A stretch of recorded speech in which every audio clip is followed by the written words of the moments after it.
Di sebuah desa kecil di kaki Gunung Sumbing, hiduplah Dewi, seorang gadis berhijab berusia 19 tahun. Rumahnya sederhana, berdinding papan, dan beratap seng yang sudah mulai berkarat. Setiap pagi, Dewi membantu ibunya menjemur padi di halaman rumah.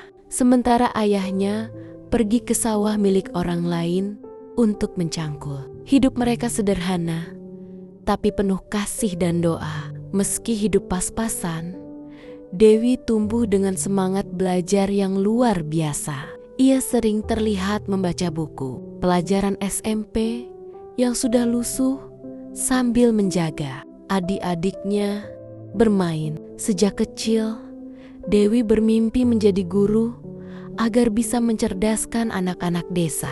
Namun di desanya, kuliah bukanlah hal umum, apalagi untuk seorang perempuan. "Dewi, kamu gak usah mikirin kuliah, nak.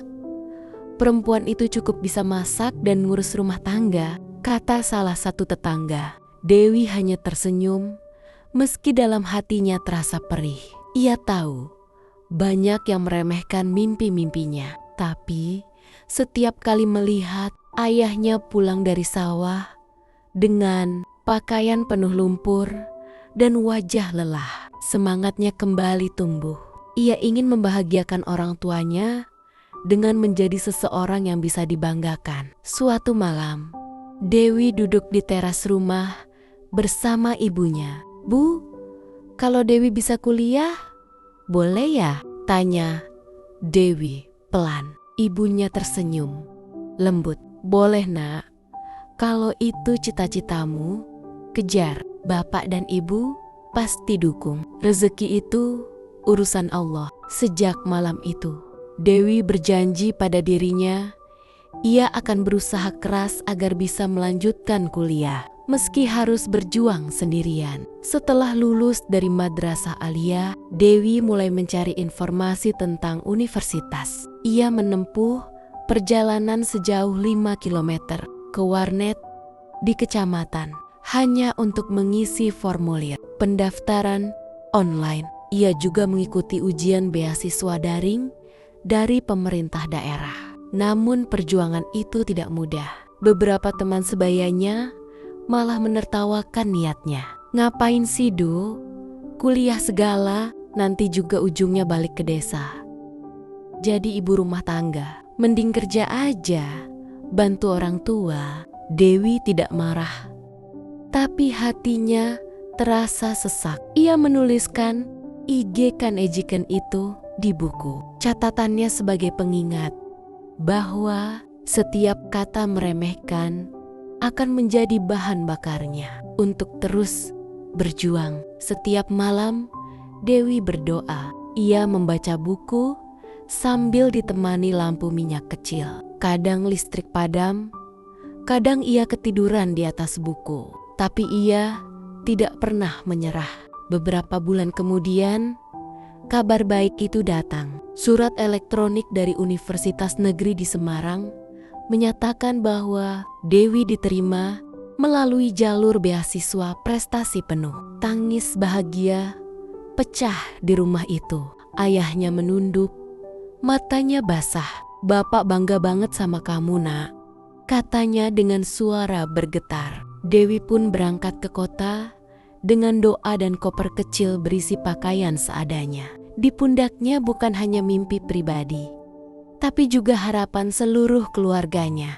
Kehidupan di kota tidak semudah yang Dewi bayangkan. Ia tinggal di sebuah kos sederhana, berdempetan dengan bangunan lain di pinggir jalan besar. Harga makanan mahal, biaya hidup menekan. Sementara uang kiriman dari orang tua hanya cukup untuk kebutuhan dasar. Agar bisa bertahan, Dewi bekerja paruh waktu di warung makan. Setiap pagi, ia kuliah. Siang mencatat tugas, sore mencuci piring, dan malam menulis makalah.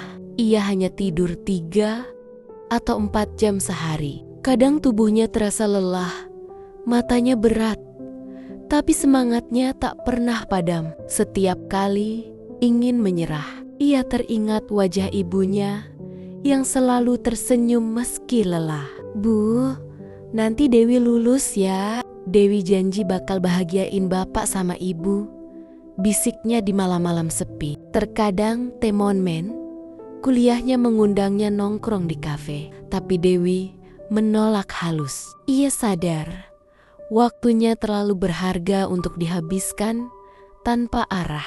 "Aku harus ingat dari mana aku berasal," katanya dalam hati. Dari penghasilannya di warung, Dewi menyisihkan uang sedikit demi sedikit. Ia tidak ingin meminta tambahan dari orang tua. Ia belajar hidup hemat, menabung untuk keperluan kuliah dan buku. Perlahan, hasilnya mulai terlihat. Nilai-nilainya selalu di atas rata-rata. Dosen-dosennya mulai memperhatikan kerja kerasnya. Ia sering diminta membantu dalam proyek kampus. Dan dari situ, Dewi mendapat tambahan uang saku. 4 tahun berlalu. Dewi akhirnya mencapai akhir perjuangannya hari wisuda. Ia mengenakan toga dan jilbab biru muda yang sederhana. Langkahnya gemetar saat berjalan menuju panggung. Ketika namanya dipanggil dan disebut sebagai lulusan terbaik di jurusan pendidikan, air matanya tak tertahan. Dari kejauhan, ia melihat kedua orang tuanya datang. Ayahnya memakai kemeja batik lama yang sudah pudar warnanya. Ibunya mengenakan jilbab pinjaman dari tetangga. Mereka duduk di deretan belakang, tersenyum sambil menghapus air mata. Setelah acara, Dewi berlari memeluk mereka. "Pak, Bu, Dewi sudah lulus. Bapak bangga, Nak. Kamu sudah buktiin kalau mimpi itu bisa dicapai," kata ayahnya sambil menahan tangis.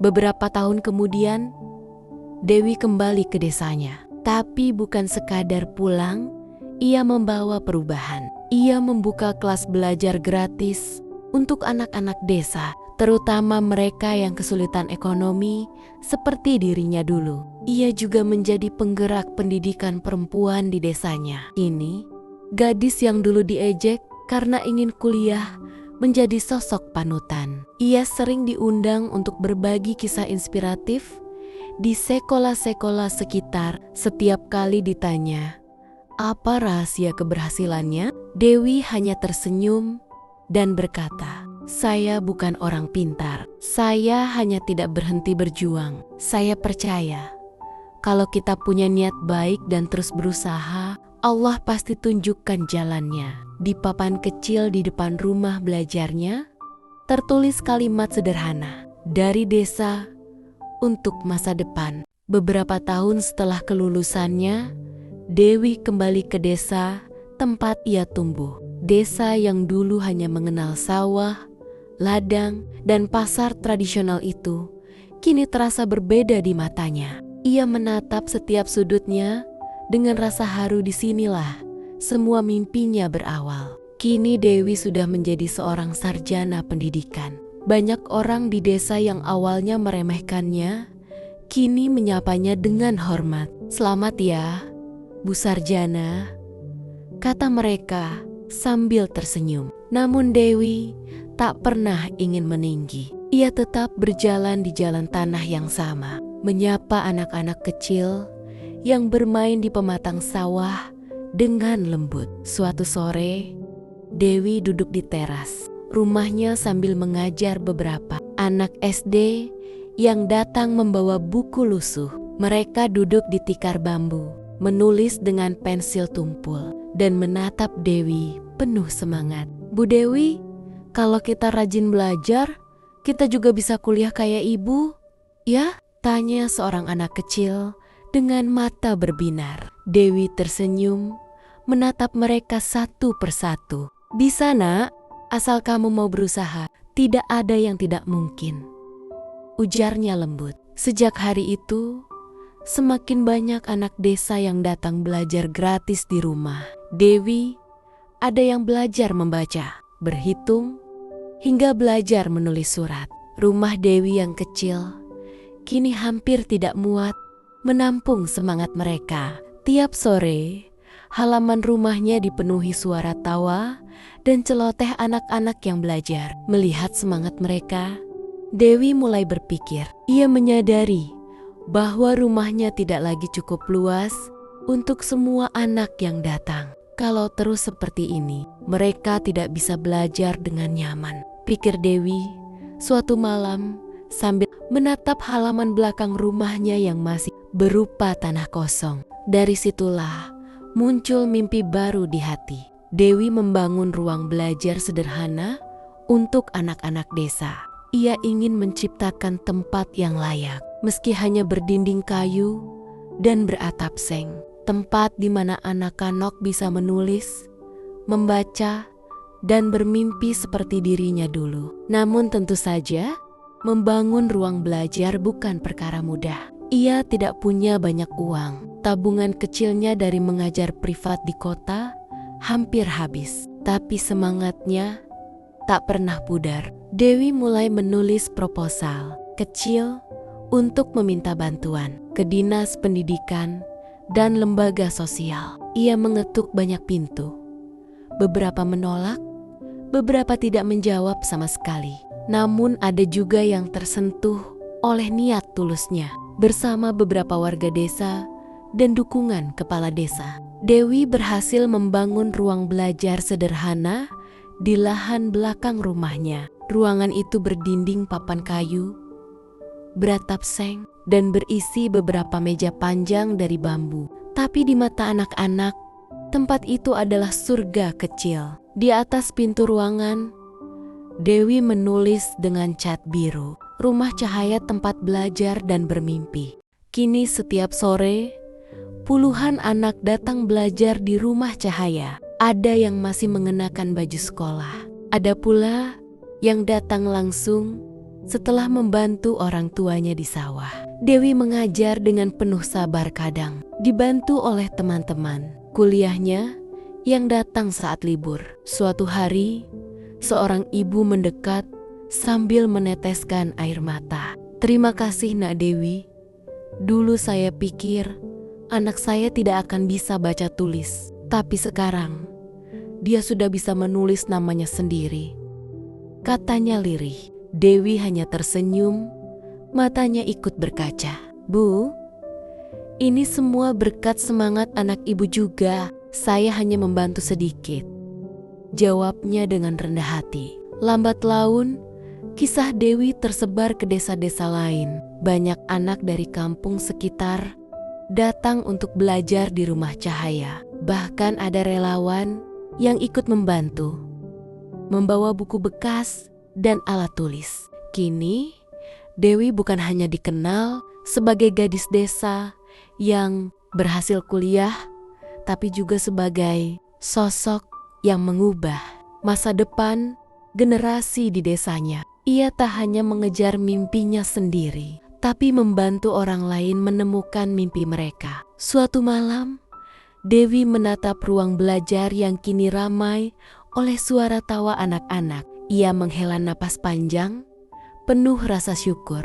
Dalam hati, ia berbisik, "Dulu aku berjuang untuk mimpi sendiri. Sekarang, aku berjuang untuk mimpi mereka." Langit senja perlahan berubah jingga. Di bawah cahaya lembut itu, Dewi tersenyum bahagia karena kini ia tahu perjuangan sejatinya baru saja dimulai. Dewi, gadis berhijab, berusia 26 tahun, kini berdiri di depan sebuah bangunan yang tak lagi sederhana seperti dulu. Tulisan Sekolah Cahaya terpampang dengan bangga di papan kayu besar di depan. Gerbang kecil bercat putih. Bangunan itu kini memiliki 3 ruang kelas permanen, 1 kantor guru, dan halaman yang luas tempat anak-anak bermain riang.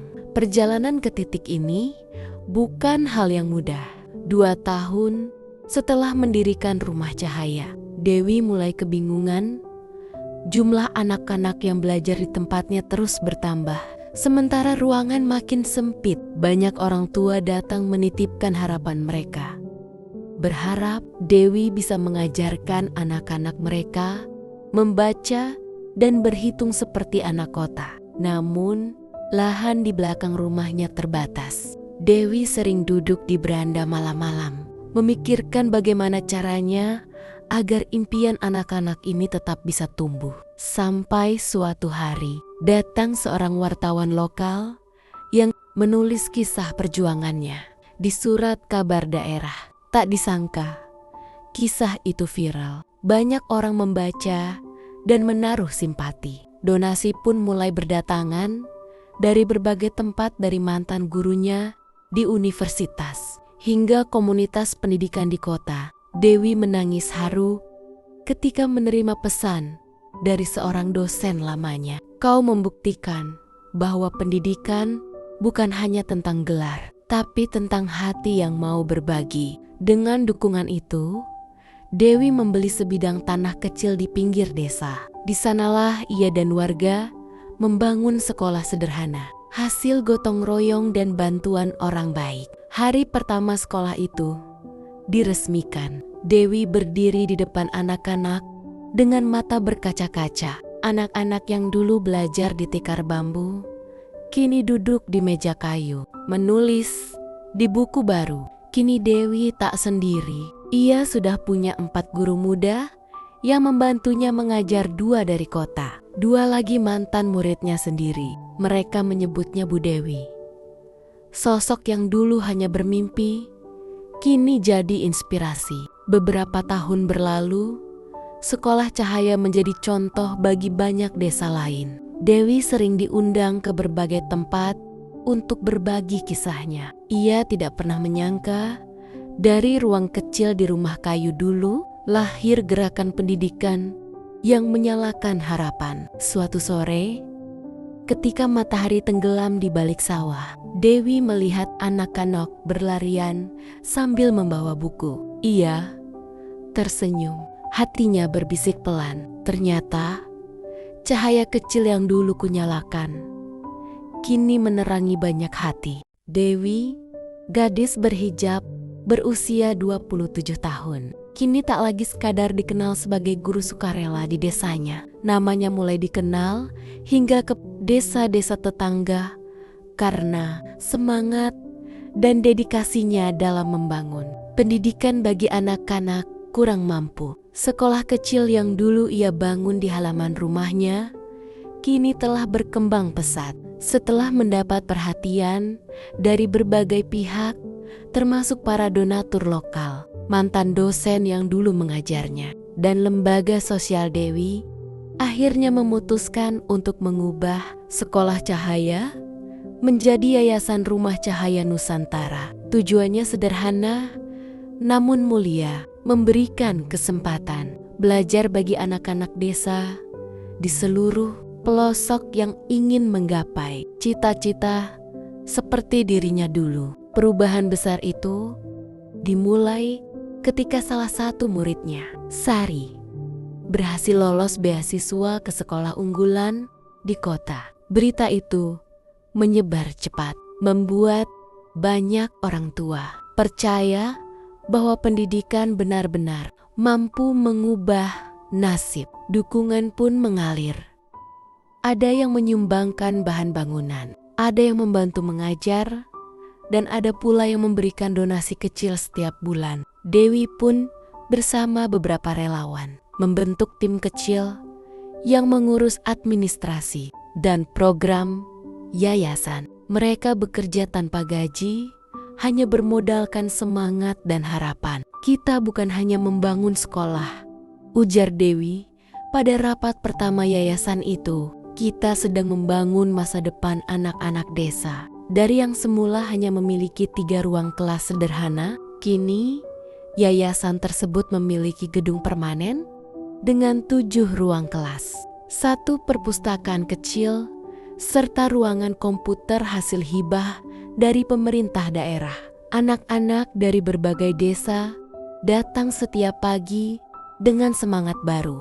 Tak hanya anak SD, tapi juga remaja yang putus sekolah kini kembali belajar lewat program kesetaraan yang diadakan Yayasan Rumah Cahaya. Bahkan beberapa alumni Dewi yang dulu ia ajar, kini kembali untuk membantu sebagai guru muda. Mereka mengajar matematika, bahasa Inggris, hingga keterampilan digital. Bu Dewi dulu ngajarin kami dengan sabar. Sekarang giliran kami ngajarin adik-adik, kata salah satu dari mereka sambil tersenyum. Kehadiran yayasan itu tak hanya mengubah anak-anak, tapi juga mental masyarakat sekitar. Dulu banyak orang tua yang berpikir bahwa perempuan cukup sekolah sampai SMP saja. Tapi kini banyak yang bercita-cita agar anak perempuannya bisa kuliah seperti Dewi.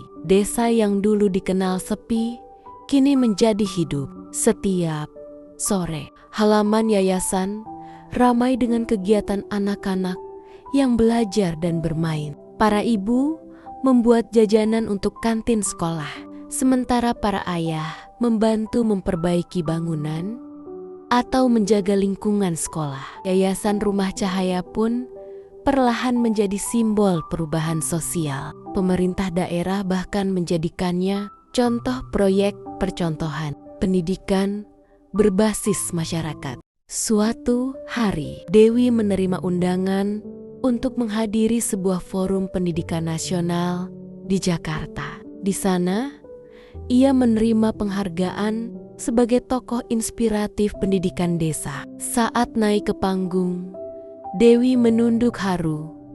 Matanya berkaca-kaca. Dulu saya hanya gadis desa yang ingin belajar, ucapnya lirih di depan mikrofon. Tapi kini saya belajar bahwa ilmu tak akan berarti apa-apa kalau tidak dibagikan. Kini, setiap pagi, Dewi berjalan menyusuri halaman sekolah dengan langkah pelan dan senyum lembut. Melihat anak-anak berlari dengan buku di tangan, membuatnya merasa semua perjuangan dulu terbayar lunas. Dari seorang gadis desa yang dulu diejek karena ingin kuliah, kini Dewi menjelma menjadi pelita yang menerangi masa depan banyak anak. Dan di depan gerbang sekolah besar itu, kini terpampang papan kayu bertuliskan Yayasan Rumah Cahaya Nusantara, tempat di mana mimpi anak desa menjadi nyata. Dewi kini tak lagi sekadar dikenal di desanya. Sejak Rumah Cahaya Nusantara berubah menjadi yayasan pendidikan resmi, banyak desa lain datang berkunjung untuk belajar. Mereka ingin tahu bagaimana Dewi memulai dari nol, dari sebuah rumah kecil, menjadi pusat belajar yang mengubah masa depan anak-anak desa. Suatu pagi, Dewi menerima surat resmi berstempel dari Dinas Pendidikan Provinsi. Surat itu mengundangnya untuk menjadi pembicara di acara tokoh pendidikan muda nasional yang akan diadakan di ibu kota provinsi. Saat membaca surat itu, tangannya bergetar bukan karena takut, tapi haru. Ibu, ayah, Dewi diundang jadi pembicara, ucapnya sambil menahan air mata. Ibunya tersenyum lembut. Nak, ibu selalu tahu kamu bisa. Dulu kamu bilang mau bangun sekolah di desa. Sekarang kamu bantu banyak anak di mana-mana. Perjalanan ke kota besar menjadi pengalaman baru bagi Dewi.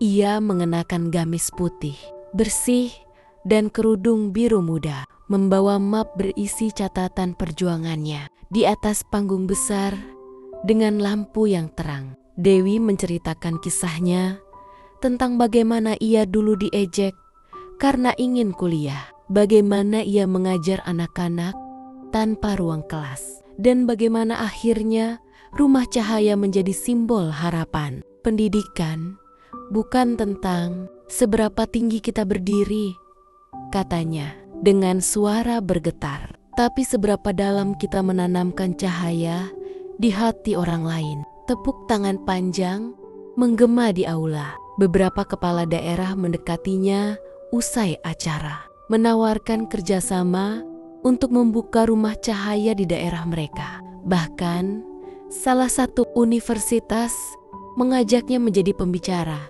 tamu untuk menginspirasi mahasiswa baru. Beberapa bulan kemudian, Dewi sering bepergian keluar kota. Namun, ia selalu memastikan kegiatan belajar di yayasan tetap berjalan. Ia menunjuk 2 guru muda yang dulu merupakan murid pertamanya untuk membantu, mengajar, dan mengelola kegiatan harian. Bu Dewi, tanya seorang anak kecil saat ia kembali ke desa. Benarkah sekarang ibu sering ke Jakarta? Dewi tersenyum, mengelus kepala anak itu. Iya, tapi ibu pulang karena di sini cahaya itu berasal. Kalau ibu jauh dari kalian, siapa yang akan jaga nyala cahayanya? Kini, Yayasan Rumah Cahaya Nusantara tak hanya menjadi sekolah, tetapi juga menjadi simbol kebangkitan pendidikan di pelosok negeri. Banyak anak desa yang dulu takut bermimpi, kini berani berkata, "Aku ingin jadi seperti Bu Dewi." Dan di setiap langkahnya, Dewi tak pernah melupakan satu hal, bahwa segala yang besar berawal dari niat kecil yang tulus. Dari seorang gadis desa yang dulu hanya ingin belajar demi masa depan. Angin sore bertiup lembut dari arah sawah, membawa aroma tanah basah yang khas. Dewi duduk di beranda rumahnya, memandangi papan besar bertuliskan Yayasan Rumah Cahaya Nusantara. Di bawahnya, puluhan anak-anak berseragam biru muda tampak bermain dengan riang. Melihat itu, hatinya hangat. Tapi di balik senyumnya, tersimpan kegelisahan yang dalam. Beberapa hari sebelumnya, Dewi menerima surat elektronik dari salah satu universitas ternama di Jakarta. Mereka menawarkan posisi sebagai peneliti pendidikan masyarakat, lengkap dengan gaji besar dan fasilitas lengkap. Tawaran itu adalah impian banyak orang, kesempatan untuk berkembang di dunia profesional dan dikenal secara nasional. Namun di sisi lain, ada yayasan yang ia bangun dengan penuh perjuangan, yang kini telah tumbuh menjadi sekolah yang diandalkan oleh masyarakat desa dan sekitarnya. Malam itu, Dewi termenung di ruang kerjanya. Di mejanya tergeletak 2 berkas surat kontrak kerja dari Jakarta dan laporan keuangan yayasan. Ia menghela napas panjang. Ya Allah, apa aku harus meninggalkan semua ini demi karierku? Bisiknya lirih. Beberapa hari kemudian, Dewi memutuskan untuk pergi ke kota untuk sekadar melihat tempat kerjanya yang baru. Gedungnya megah, para stafnya profesional, dan lingkungan kerjanya modern. Semua orang menyambutnya dengan hangat. Bahkan, direktur lembaga itu mengatakan, "Bu Dewi, kami percaya dengan kemampuan ibu, dengan pengalaman ibu membangun rumah Cahaya Nusantara. Kami yakin ibu bisa membawa dampak besar di sini." Namun, di tengah pertemuan itu, pikirannya terus melayang pada anak-anak di yayasan, pada tawa kecil mereka, dan wajah-wajah para guru yang setiap hari dengan sabar mengajar. Meski fasilitas masih terbatas, malam harinya di kamar hotel, Dewi menerima panggilan video dari salah satu guru yayasan. "Bu Yani, Bu Dewi, maaf ganggu, anak-anak minta disampaikan. Katanya mereka kangen belajar bareng ibu," katanya sambil tersenyum. Dewi menatap layar ponselnya lama. Di balik tawa anak-anak itu, ia melihat alasan utama mengapa ia memulai semua perjuangan. Ini bukan untuk popularitas, tapi untuk perubahan nyata. Keesokan paginya, Dewi berdiri di balkon hotel, menatap langit Jakarta yang kelabu. Ia sadar hidup selalu tentang pilihan, dan setiap pilihan punya harga yang harus dibayar. Dengan keyakinan mantap, ia mengetik pesan pada pihak universitas. "Terima kasih atas kepercayaannya, tapi izinkan saya tetap berada di tempat di mana saya dibutuhkan di desa. Beberapa minggu setelah kembali ke yayasan, Dewi mengumpulkan semua guru dan relawan di halaman sekolah. "Teman-teman," katanya dengan suara bergetar tapi tegas. "Saya sempat ragu, tapi sekarang saya tahu bahwa panggilan hidup saya ada di sini. Kita mungkin kecil, tapi apa yang kita lakukan bisa berdampak besar untuk masa depan anak-anak desa." Tepuk tangan menggema. Beberapa guru meneteskan air mata. Sejak saat itu, Dewi tidak lagi merasa kehilangan. Ia sadar pengabdian bukan berarti tertinggal. Justru itulah yang membuat hidupnya berarti. Di malam hari, saat ia kembali duduk di beranda sambil memandang bintang, Dewi tersenyum tenang. Ia tahu keputusannya mungkin tidak mudah, tapi benar. Karena bagi Dewi, sukses sejati bukan tentang seberapa tinggi jabatan, melainkan seberapa banyak cahaya yang bisa ia nyalakan di tempat yang paling gelap. Dan di bawah langit desa yang sunyi, suara anak-anak yang belajar dari ruang kelas sederhana kembali terdengar, bukti bahwa Dewi telah memilih dengan hatinya. Pagi itu, embun masih menempel di dedaunan di halaman Yayasan Rumah Cahaya Nusantara. Angin sejuk berhembus lembut, membawa aroma tanah basah. Dewi berdiri di depan jendela ruang guru, menatap halaman sekolah yang kini jauh berbeda dari 10 tahun lalu. Dari bangunan bambu sederhana, kini berdiri gedung 2 lantai dengan cat putih dan mural berwarna cerah bertuliskan "Belajar, Berjuang, Menginspirasi". Di halaman itu, belasan anak kecil berlari riang, sementara beberapa remaja yang dulu pernah Dewi ajar kini berdiri di depan kelas mengajar Edikodik-Mia sendiri. Senyum Dewi merekah perlahan. Matanya berkaca-kaca. Ia teringat masa-masa dulu, saat harus berjuang sendirian di ruang belajar sempit, berdinding anyaman bambu. Kini, tempat itu telah berubah menjadi pusat harapan baru bagi desa dan sekitarnya. Beberapa tahun telah berlalu sejak Dewi menolak tawaran kerja besar di Jakarta. Keputusan yang sempat membuat banyak orang heran, bahkan menganggapnya menyia-nyiakan kesempatan. Namun hari ini, semua itu terbayar. Salah satu muridnya, Sinta, kini menjadi kepala sekolah baru di yayasan. Sinta dulunya adalah gadis pemalu yang dulu datang ke rumah Cahaya hanya karena ingin bisa membaca koran. Kini, dialah yang memimpin para guru muda dengan semangat yang sama seperti gurunya dulu. "Bu Dewi, kalau dulu ibu gak sabar ngajarin saya waktu masih terbata-bata baca, mungkin saya gak akan berani berdiri di sini," kata Sinta dengan mata berkaca dalam acara peresmian gedung baru Rumah Cahaya.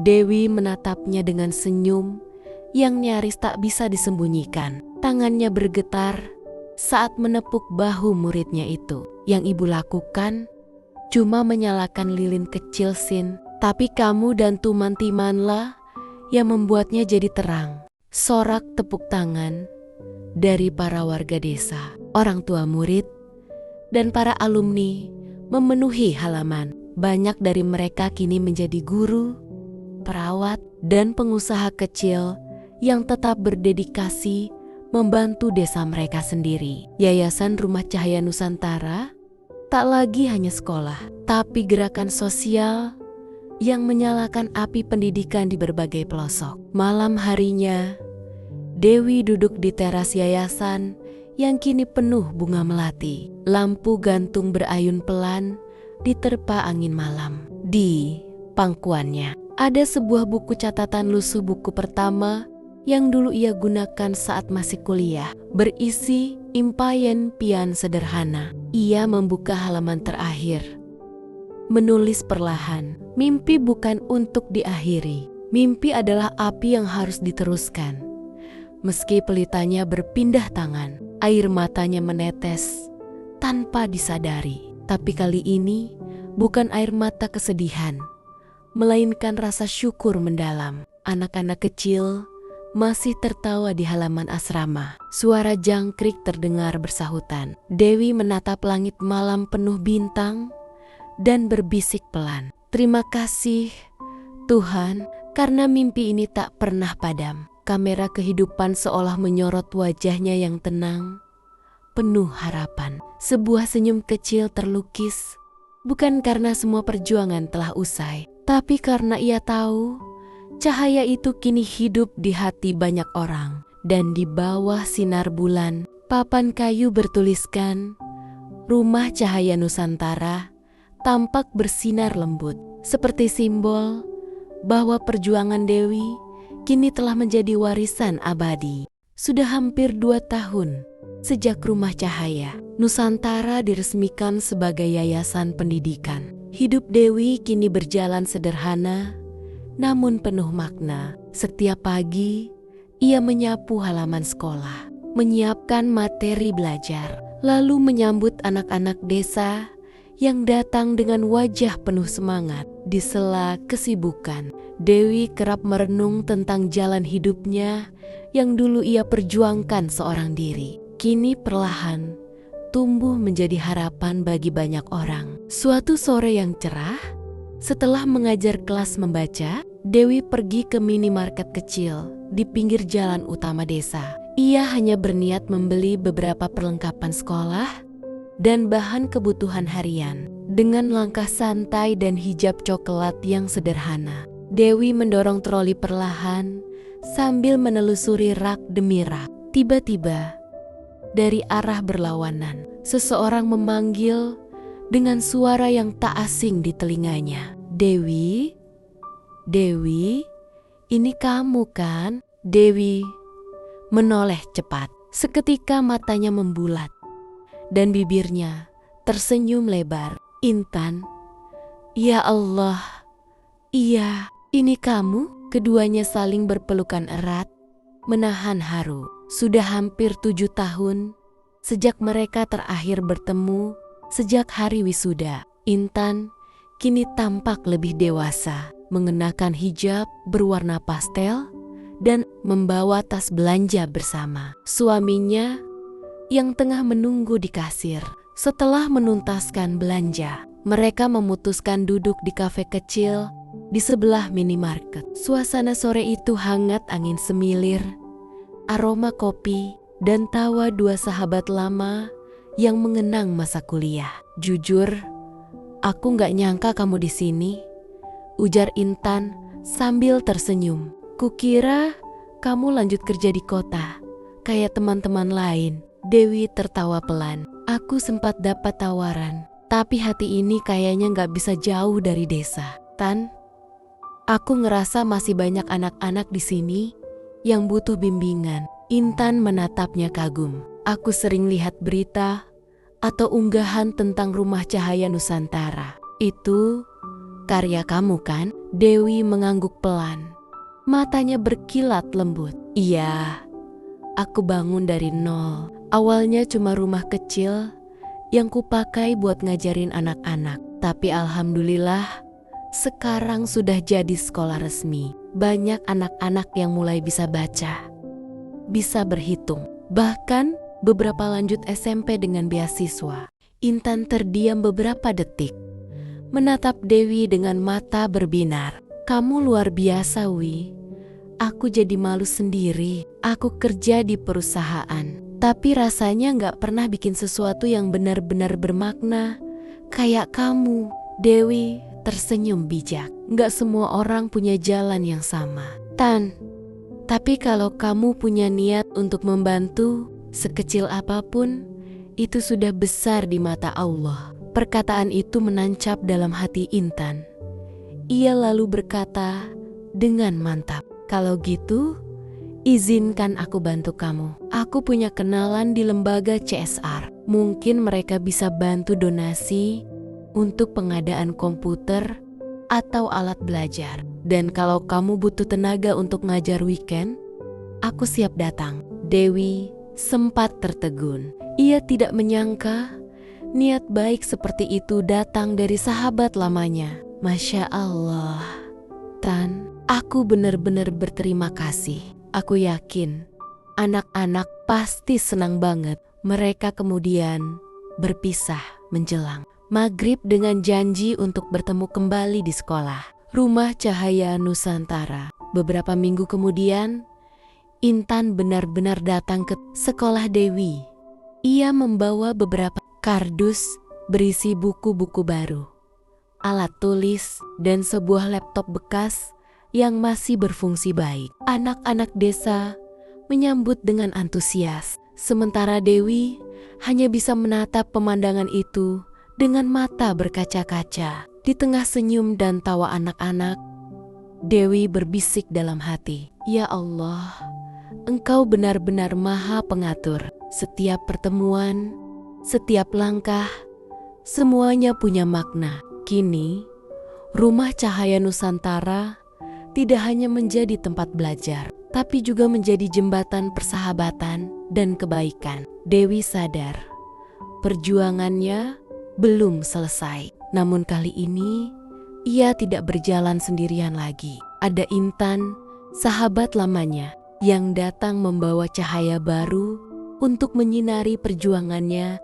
yang tak pernah padam. Dan sore itu, di antara canda anak-anak dan suara riang belajar, Dewi tersenyum penuh haru karena ia tahu setiap niat tulus akan selalu menemukan jalannya sendiri untuk berbuah indah. Sejak pertemuan hangat itu di minimarket, hubungan antara Dewi dan Intan kembali dekat seperti masa kuliah dulu. Intan, yang kini menjadi ibu rumah tangga, merasa terpanggil ketika melihat semangat Dewi membangun Yayasan Rumah Cahaya Nusantara. Ia berkata dengan mata berbinar, "Aku ingin bantu, Du. Mungkin gak tiap hari, tapi biar aku ikut berbagi waktu dan tenaga." Dewi tersenyum haru. "Aku senang banget, Tan.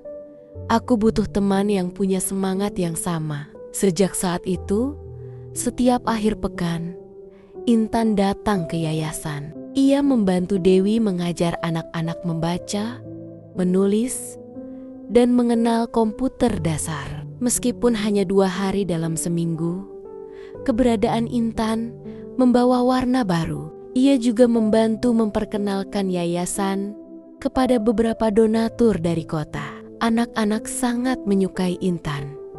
Suaranya lembut dan cara mengajarnya menyenangkan. Kadang, setelah kelas, mereka duduk bersama di bawah pohon mangga di halaman yayasan, bercerita atau menyanyi bersama. Selama setahun penuh, kolaborasi mereka berjalan indah. Yayasan semakin tertata, ruang belajar bertambah, dan beberapa alat bantu belajar baru berhasil dibeli dari hasil donasi yang datang lewat jaringan Intan. Namun, kebersamaan itu tak berlangsung selamanya. Suatu sore, di ruang guru kecil di belakang yayasan, Intan datang dengan raut wajah sedikit sendu. "Duh, aku mau ngomong sesuatu," katanya pelan. Dewi menatapnya cemas.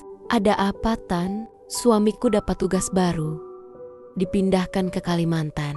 Mungkin 2 atau 3 tahun. Aku harus ikut." Hening sejenak. Angin sore masuk lewat jendela, membawa aroma tanah basah setelah hujan. Dewi menatap sahabatnya, lalu tersenyum walau matanya mulai berkaca-kaca. "Aku ngerti, Tan.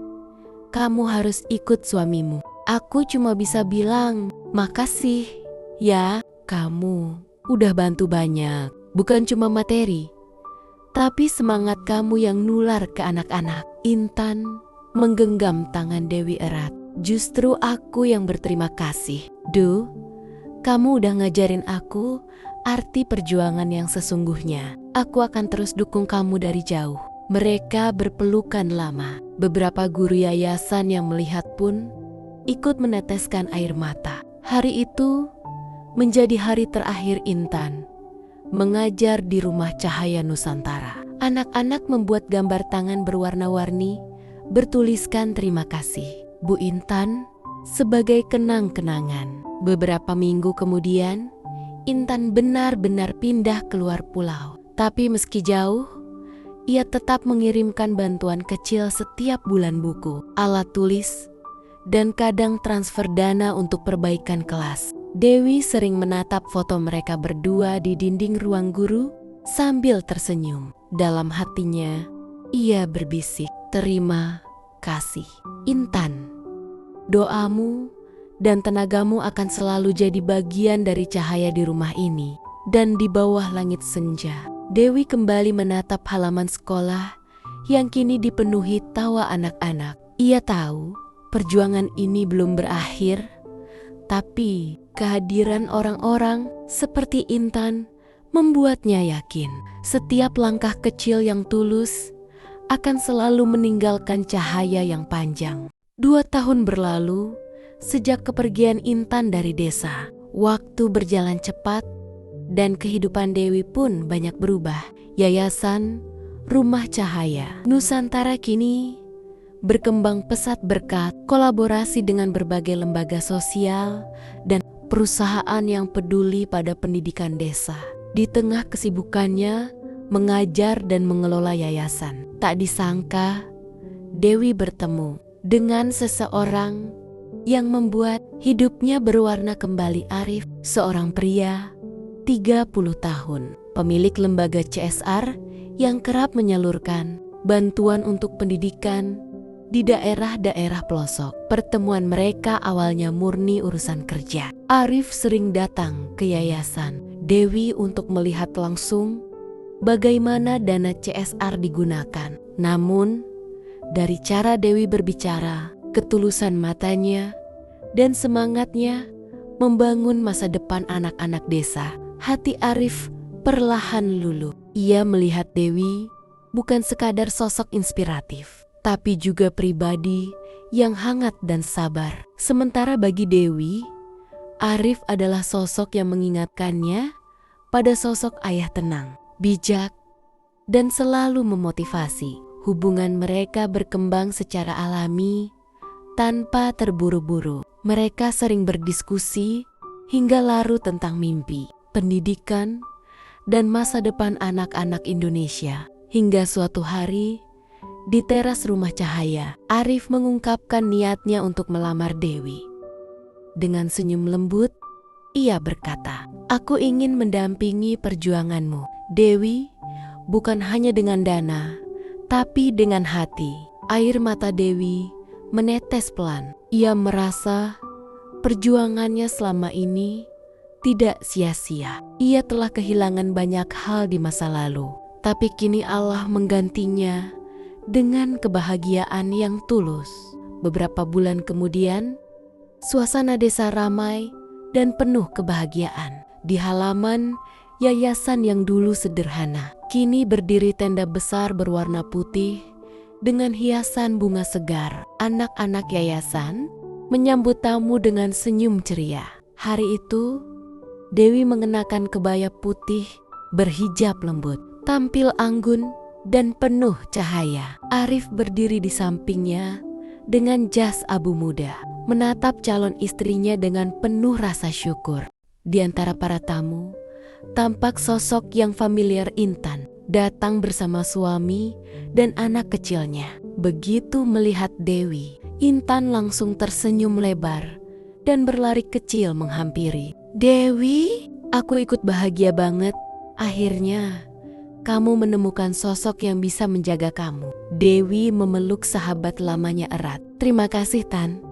Kamu datang saja sudah cukup berarti buatku." Anak-anak yayasan berlarian di sekitar mereka. Sementara langit sore berwarna jingga lembut. Suara tawa, doa, dan lantunan musik pelan mengisi udara dengan kehangatan. Bagi Dewi, pertemuan itu seperti penutup manis dari perjalanan panjang penuh perjuangan. Ia kini bukan hanya seorang gadis desa yang berjuang sendirian, tapi juga wanita yang berhasil menemukan keseimbangan antara cinta, pengabdian, dan impian. Dan di antara keramaian itu, Intan menatap Dewi dengan mata berkaca-kaca. Ia tahu sahabatnya kini benar-benar telah sampai pada puncak. Kebahagiaan yang lahir dari ketulusan, kerja keras, dan doa yang tak pernah putus. Malam itu, di bawah cahaya lampu tenda dan bintang-bintang di langit, Dewi dan Arif tersenyum kepada para tamu. Di hati mereka, satu hal yang sama terpatri. Setiap perjuangan, sekecil apapun, akan berbuah indah pada waktunya.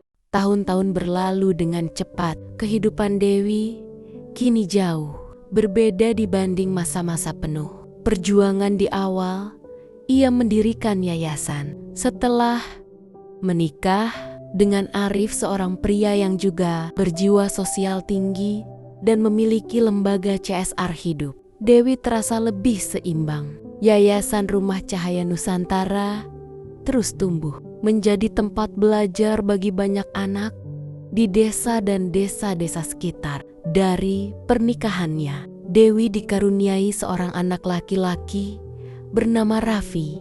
Sejak kecil, Raffi tumbuh di lingkungan yang penuh kasih dan nilai-nilai pengabdian. Ia sering melihat ibunya mengajar anak-anak desa, menemani ayahnya mengatur program bantuan sosial, dan mendengar cerita tentang perjuangan masa lalu. Hal-hal kecil itu tanpa disadari menanamkan rasa empati yang dalam dalam dirinya. Saat Raffi memasuki usia remaja, Dewi mulai menyadari bahwa anaknya memiliki semangat yang berbeda, lebih kritis dan suka berdiskusi soal keadilan sosial, hak masyarakat kecil, dan bagaimana hukum bisa menjadi alat untuk memperjuangkan mereka. "Bu, kalau nanti aku besar, aku mau belajar hukum," katanya suatu sore sambil membantu Dewi merapikan buku-buku di perpustakaan yayasan. Dewi tersenyum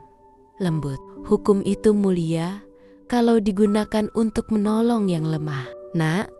Tapi ingat, hukum juga butuh hati yang bersih." Waktu pun berlalu. Setelah lulus SMA dengan nilai yang membanggakan, Raffi diterima di salah satu universitas ternama di luar negeri untuk mengambil jurusan hukum internasional. Awalnya, Dewi sempat ragu melepasnya. Ia masih melihat sosok kecil Raffi di matanya, anak yang dulu selalu ikut mengantar buku ke anak-anak desa. Tapi Arif meyakinkannya, "Kita dulu berjuang dari desa ini untuk membuka jalan bagi banyak anak. Sekarang, biarlah Raffi menempuh jalannya sendiri, membawa semangat itu lebih jauh."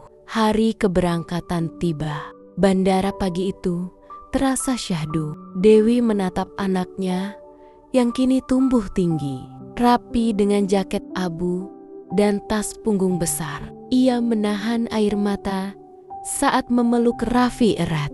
"Jaga dirimu, Nak. Jangan lupa dari mana kamu berasal," bisiknya lirih. Raffi tersenyum sambil menatap ibunya. "Aku gak akan lupa, Bu. Semua yang aku lakukan nanti akan kembali untuk mereka, untuk tempat kita." Pesawat pun lepas landas, meninggalkan jejak putih di langit biru. Dewi menggenggam tangan Arif di sampingnya, menatap ke arah langit dengan mata berkaca-kaca, namun penuh kebanggaan. Di dalam hatinya, ia tahu perjuangannya belum selesai, hanya sedang diteruskan lewat generasi berikutnya. Dan di sore hari yang sama, di teras yayasan yang dulu ia bangun dengan segala kesederhanaan, Dewi duduk sambil tersenyum melihat anak-anak kecil berlari dan belajar. Suara mereka seperti gema masa lalu, pengingat bahwa semua perjuangan, sekecil apapun, akan selalu menemukan caranya untuk hidup terus. Dari seorang guru desa menjadi ibu yang melahirkan pejuang baru, Dewi akhirnya menyadari pengabdian bukan soal tempat, tapi tentang hati yang tak pernah berhenti menyalakan cahaya. 8 tahun telah berlalu sejak hari itu di bandara. Waktu berlalu begitu cepat. Secepat langkah Raffi yang dulu berangkat dengan semangat dan doa ibunya. Kini, pemuda itu berdiri gagah di sebuah auditorium universitas luar negeri dengan toga hitam dan selempang bertuliskan Summa Cum Laude. Tepuk tangan bergemuruh memenuhi ruangan ketika namanya dipanggil. Air mata menetes di pipinya saat ia menggenggam ijazah itu. Teringat sosok wanita yang selalu menjadi sumber semangatnya. Ibunya, Dewi. Raffi tak sabar untuk pulang ke Indonesia. Ia membayangkan pelukan hangat ibunya. Suara lembut yang selalu memanggil. "Nak, jangan lupa pulang ya kalau sudah sukses. Desa ini selalu menunggumu." Namun ketika pesawatnya mendarat dan ia tiba di rumah, suasana berbeda menyambutnya. Rumah itu tampak sunyi. Bendera kuning tergantung di depan pagar. Raffi berdiri terpaku. Dunia seakan berhenti berputar. Ayahnya, Arif, menghampirinya dengan mata sembab. "Ibu kamu sudah tenang, Nak. 2 minggu lalu dia sempat berpesan supaya kamu jangan bersedih. Katanya, cita-cita ibu sudah selesai kalau kamu pulang dengan selamat." Raffi terjatuh berlutut, tangannya menggenggam tanah di makam ibunya yang masih baru. Udara sore itu begitu hening, hanya suara angin yang mengelus dedaunan dan suara hatinya yang berbisik, "Bu, Raffi pulang dan janji ibu tak akan sia-sia mendidikku." Beberapa bulan kemudian, Raffi memutuskan untuk kembali tinggal di desa. Yayasan Rumah Cahaya Nusantara yang dulu dibangun oleh ibunya kini tampak sedikit sepi. Beberapa guru sukarelawan masih mengajar anak-anak, namun bangunan itu mulai butuh perhatian. Raffi berjalan di dalam ruang kelas sederhana yang penuh coretan motivasi buatan ibunya. Tulisan di dinding masih sama seperti dulu. Ilmu adalah cahaya, dan cahaya itu akan hidup selama ada yang mau belajar. Ia tersenyum, meneteskan air mata. Sejak hari itu, Raffi mulai mengambil alih yayasan, bukan hanya untuk menjaga kenangan ibunya, tapi untuk melanjutkan misi yang telah lama Dewi perjuangkan, mencerdaskan anak-anak desa tanpa membedakan siapapun. Dengan latar belakang pendidikannya di bidang hukum, Raffi memperluas yayasan menjadi lembaga pendidikan resmi yang mendapat dukungan pemerintah dan beberapa lembaga internasional. Ia juga membuat program beasiswa untuk anak-anak desa yang ingin melanjutkan kuliah keluar kota. Sebuah impian yang dulu pernah dimiliki ibunya. Desa itu kembali hidup. Bendera kuning yang dulu menandai duka kini terganti dengan bendera warna-warni setiap kali anak-anak mengadakan acara kelulusan. Dan di halaman utama yayasan, Raffi membangun sebuah taman kecil dengan sebuah batu bertuliskan, "Rumah Cahaya." Ini didirikan oleh Dewi, seorang ibu, guru, dan pejuang mimpi. Cahaya yang ia nyalakan akan terus menyala selamanya. Sore itu, Raffi berdiri di sana. Cahaya matahari senja menembus pepohonan, seolah ibunya sedang tersenyum dari langit. Ia menutup mata dan berbisik, "Ibu, cahaya itu masih hidup dan aku akan menjaganya sampai akhir."